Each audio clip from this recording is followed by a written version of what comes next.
ഇന്ന് മലയാള മനോരമ പത്രത്തില് തലശ്ശേരിയിൽ കലാപം ഉണ്ടാക്കിയ 5 പേരുടെ പേരിൽ കേസെടുത്തു എന്നും പറഞ്ഞ് ഉണ്ട്. വൺ ചർച്ച് വൺ കുർബാന മൂവ്മെന്റിന്റെ നേതൃത്വത്തിലുള്ള 5 പേരുടെ പേരും മലയാള പത്രത്തിലുണ്ട്.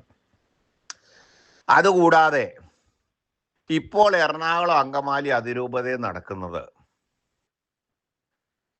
സിനഡ് അംഗീകരിച്ച ഘട്ടം ഘട്ടമായി നടപ്പാക്കുന്ന സാധനമാണെന്നാണ്.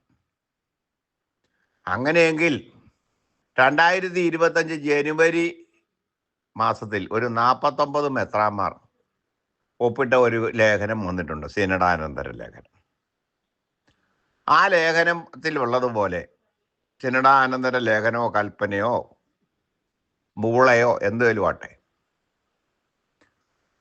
ഈ 2025 ഓഗസ്റ്റ് മാസത്തിൽ അല്ല, ഡിസംബറിൽ അല്ല, ജനുവരിയിൽ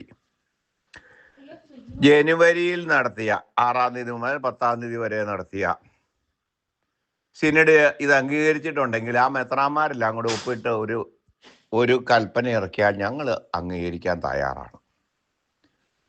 അതല്ലാതെ സാധുവാണ്, ഇല്ലിസിറ്റായി പ്രഖ്യാപിച്ച് സാധുവാണ്, അബ്യൂസീവ് യൂക്കറിസ്റ്റിക് സെലിബ്രേഷൻ നടത്തി സാക്രിലേജ് നടത്തിയത് കുഴപ്പമില്ല എന്നൊക്കെ പാമ്പളാനി മെത്രാൻ പറഞ്ഞാൽ ഞങ്ങൾ അത് അംഗീകരിക്കാൻ തയ്യാറല്ല. ഞങ്ങൾക്ക് ഈ മെത്രാന്മാരെല്ലാം കൂടെ, അതായത് ഇവിടെ പെർമനന്റ് സിനഡുണ്ടല്ലോ, അല്ലെങ്കിൽ പെർമനന്റ് സിനഡിലുള്ള എല്ലാവരും കൂടി ഇത് ഞങ്ങൾ അംഗീകരിച്ചു, ഇനി മുതൽ ഇത് ഒരു പ്രശ്നവും ഇല്ല എന്നും പറഞ്ഞ് ഇട്ടാൽ മതി. സഭ ഇത് അംഗീകരിച്ചിരിക്കുന്നു എന്ന് ഇവിടെ തുടങ്ങി അങ്ങ് പോയി അങ്ങ് ഡൽഹിയിലും ഒക്കെ ഉണ്ടാക്കുന്ന പ്രശ്നങ്ങൾ എന്താണെന്ന് അറിയാമല്ലോ. ഈ സഭയിലെ പ്രശ്നങ്ങൾ തീർത്തില്ലെങ്കിൽ, പ്രശ്നങ്ങൾ പറഞ്ഞു തീർത്തില്ലെങ്കിൽ, അല്ലെ കർശനമായ നടപടികൾ എടുത്ത് തീർത്തില്ലെങ്കിൽ, എറണാകുളം അങ്കമാലി അതിരൂപതയിലെ വിമതന്മാർ കാണിക്കുന്ന പ്രവൃത്തികൾക്ക് കൂട്ടുനിൽക്കുന്ന പാമ്പളാനി ഈ സഭയെ ഒറ്റിക്കൊടുക്കുകയല്ല, ഈ സഭയെ നശിപ്പിക്കുന്നതിന് കൂട്ടുനിൽക്കുന്നതാണ്. ആ സഭയെ കൂട്ടുനിൽക്കുന്നതിന് ഒപ്പത്തിനൊപ്പം നിൽക്കുന്നതാണോ പാലാ മെത്രാനും ചങ്ങനാശ്ശേരി മെത്രാനും താഴത്ത് മെത്രാപ്പോലീത്തായും എന്നൊക്കെ, ചങ്ങനാശ്ശേരി മെത്രാപ്പോലീത്തായും ഒക്കെ ഇത് പെർമനന്റ് സിനഡിലെ അംഗങ്ങളാണല്ലോ. പൊരുന്തോട്ടം പിതാവ് പ്രസംഗിച്ചത് അദ്ദേഹത്തിന്റെ അധികാരത്തിന് ശേഷമാണ്. അധികാരം നഷ്ടപ്പെട്ടതിന് ശേഷം പറഞ്ഞത് നല്ല കാര്യം. അധികാരമുള്ളപ്പോൾ അദ്ദേഹത്തിന് ഇത് ചെയ്യിക്കാമായിരുന്നു എന്നുള്ള വിശ്വാസം എനിക്കുണ്ട്. ശരിയോ തെറ്റോ? അധികാരമില്ലാതെ വരുമ്പോൾ ഉള്ളവർ പറയുന്നതല്ല, അധികാരത്തിലിരിക്കുമ്പോൾ ഇതെല്ലാം ഉണ്ടല്ലോ. കഴിഞ്ഞ 50 മാസമായി ഈ പ്രശ്നങ്ങൾ ഇവിടെ നടക്കുമല്ലേ. അപ്പൊ 50 മാസത്തിന് ശേഷം റിട്ടയർ ചെയ്ത് എല്ലാ മെത്രാന്മാരും ഇത് ഞങ്ങൾ ഇപ്പൊ റിട്ടയർ ചെയ്തതിന് ശേഷം പ്രസ്താവനകൾ ഇറക്കുന്നത് നല്ലതാണ്, കാര്യങ്ങൾ അറിയാൻ നമുക്ക് പറ്റുമല്ലോ. പക്ഷേ അധികാരത്തിലിരിക്കുമ്പോൾ അത് പ്രയോഗത്തിൽ എത്തിക്കണ്ടേ. എന്താണ് പാമ്പളാനിയെ ഭയമാണോ, അതോ ഇവിടുത്തെ വിവിധ വൈദികരെ ഭയമാണോ? എന്ത് തെമ്മിടാതിത്തരവും കാണിച്ച ഇവിടുത്തെ ആത്മായ മുന്നേറ്റത്തിനെ പിടിച്ച് പാസ്റ്റർ കൗൺസിലായി അവനെ കെട്ടിപ്പിടിച്ചത് കാണിക്കുന്നത് എന്ത് സഭാ നേതൃത്വമാണ്? ഞങ്ങൾ എന്ത് കുറ്റവാ ചെയ്തതെന്ന് ഞങ്ങൾക്ക് മനസ്സിലാകുന്നില്ല. അതുകൊണ്ടാണ് എറണാകുളം സെന്റ് മേരീസ് കത്തീഡ്രലിൽ ഏകീകൃത കുർബാന ചെല്ലാൻ മാത്രമേ പാടുള്ളൂ എന്ന് മാർപ്പാപ്പായുടെ ഉത്തരവുണ്ട്. 49 മെത്രാന്മാർ പറഞ്ഞ ഇടയലേഖനമുണ്ട്. അതിനൊക്കെ മുമ്പ് പറഞ്ഞ 2021 അതൊക്കെ പോട്ടെ. എറണാകുളം സെന്റ് മേരീസ് കത്തീഡ്രൽ ബസിലിക്കയിൽ ഏകീകൃത കുർബാന നടപ്പാക്കാൻ പാടുള്ളൂ.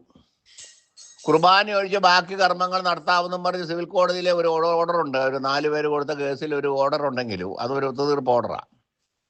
മണവാളൻ കത്തനാരുടെ വക്കീലും ഈ 4 പേരുടെ കത്തനാരുടെ 4 പേരുടെ വക്കീലും കൂടെ ആ ഇടവക്കാർ 10,000 വിശ്വാസികളുടെ ഇടവകയാണ് കത്തീഡ്രൽ ബസിലിക്ക എന്ന് ഓർത്തോണം. അവിടെ 4 പേരുടെ പേരിലുണ്ടായ ഒരു ഒത്തുതീർപ്പിൽ ആണ് ഈ കുർബാന ഒഴിച്ചുള്ളത് നടത്തുന്നത്. അതും ഞങ്ങൾ എതിർത്തില്ല.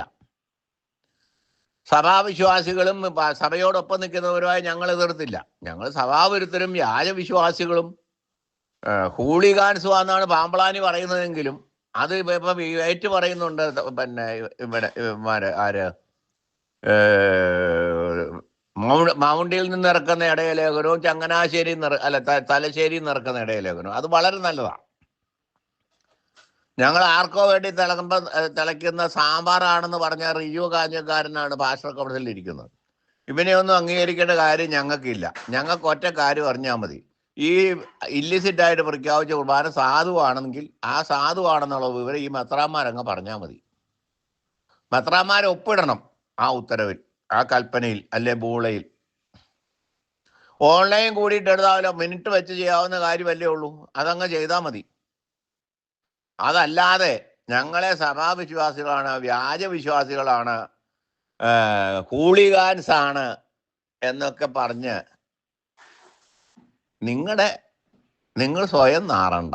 മെത്രാപ്പോലീത്ത പാമ്പ്ളാനിയോടുള്ള അഭിപ്രായമാണ്. പാമ്പ്ളാനിക്ക് വേണ്ടിയിട്ടാണല്ലോ ഈ മൗണ്ടിലെ PROയും തലശ്ശേരിയിലെ PROയും ഈ എറണാകുളം അങ്കമാലിയിൽ ഇരിക്കുന്ന PROയും ഒക്കെ ഇങ്ങനെ ഓരോ സാധനങ്ങൾ പടച്ചു വിടുന്നത്. ഇവനൊക്കെ ലോഹ കിട്ടിയത് എവിടെയാ, ഇവനൊക്കെ എവിടെ മാമോദിസ മുങ്ങിയതാണ് എന്നുകൂടെ അന്വേഷിക്കേണ്ടതുണ്ട്. ശരിയായിട്ട് മാമോദിസ മുങ്ങിയവനാണോ, അതോ വല്ല ആനാം വെള്ളത്തിന് പകരം വേറെ വല്ല വെള്ളമാണോ ഇവൻ്റെയൊക്കെ തലയിൽ ഒഴിച്ച് മാമോദിസ മുക്കിയതൊന്ന് അന്വേഷിക്കണം. മുക്കുവൻ ആരാണെന്ന് ആദ്യം അന്വേഷിക്കണം, എന്നിട്ട് വേണം ഇതൊക്കെ പറയാൻ. ഏതായാലും ഇതൊക്കെ ഒരു പിതൃശൂന്യ പരിപാടിയായിട്ടാണ് മനസ്സിലാകുന്നത്. അല്ലെങ്കിൽ ഇവിടെയുള്ള എല്ലാ മെത്രാന്മാരും കൂടെ ഒപ്പിട്ടിങ് വന്നാൽ ഞങ്ങൾ ഈ പരിപാടി നിർത്തി വീട്ടിലിരുന്നോളാം. ഞങ്ങൾക്കൊരു പ്രശ്നവും ഇല്ല. ഞങ്ങളാരും ആവശ്യപ്പെട്ട കുർബാനയല്ലല്ലോ.